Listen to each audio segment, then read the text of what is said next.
आज साहित्य कालांश को आपण मान स्वागत। आज साहित्य कालांश विश्वस्त साथी जंत्र मानवर शेषांश किसी अच्छी से अनुच्छेद आम पाठ करवा। आम भारत मध्य रोबोट निर्माण में पछाई जाए ना। मुंबई आईआईटी पक्षर गोटे रोबोट निर्माण जार नाम हूँ नटराज। नटराज 15 मिनिट रे 100 मीटर पर्यंत चली जाई पारुछि। समुद्र तलर गवेषणा सहित समुद्र भितर पाइप बिछाइबा, केबुल पकाइबा इत्यादि काम एबे रोबोट करुछि। जापान रे कुकुर आकृतिर रोबोट तैयारी करा जायछि जे खाली कुकुर भली भुकु नाही, कुकुर भली मध्य काम करुछि।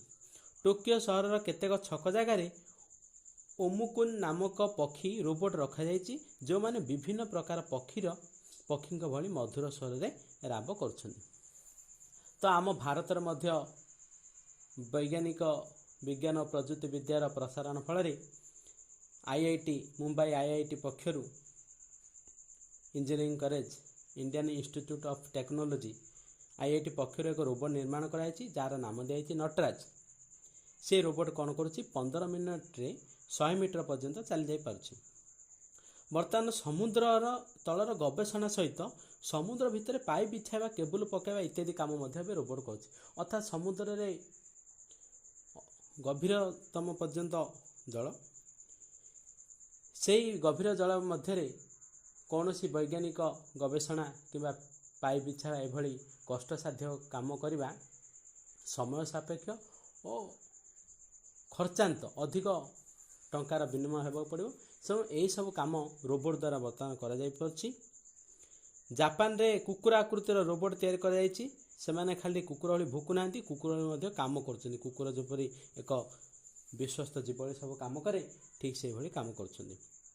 टोकियो सहर रे ओमुकुन नामक एक पक्षी केते गुडे रोबोट सजा जाई पक्षी भली रोबोट गुडा रखा जाई जो गुडाक पक्षी भली मधुर स्वर रे राब कर।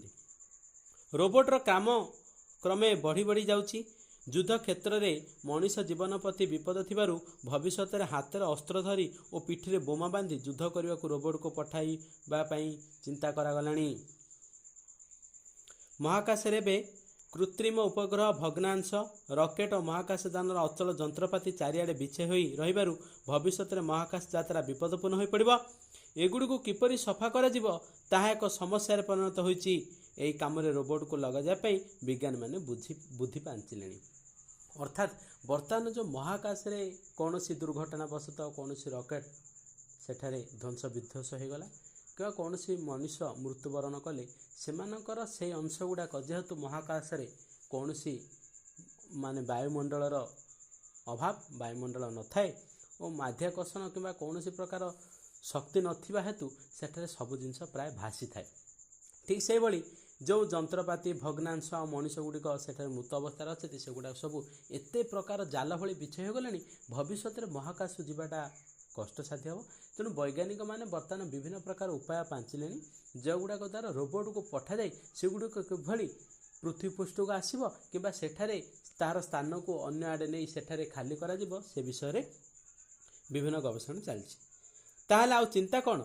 मनीष हाथ में तैयारी जंतर मानवटी मनीष को बड़ी गलानी। भविष्य में आउ कि अद्भुत और विस्मयकर कार्य मान से करिवो से कथा देखा पृथ्वी अपेक्षा अच्छी। तेणु आउ चिंता नहीं, मनीष हाथ में तैयारी किंतु मनीषर जो कार्यक्रम ताठर मध्य ये बड़ी गलानी। तेणु भविष्य आउ किभली विस्मय अद्भुत आश्चर्यजनक काम करिवो ताहाकु केवल अपेक्षा कर जायछि। धन्यवाद।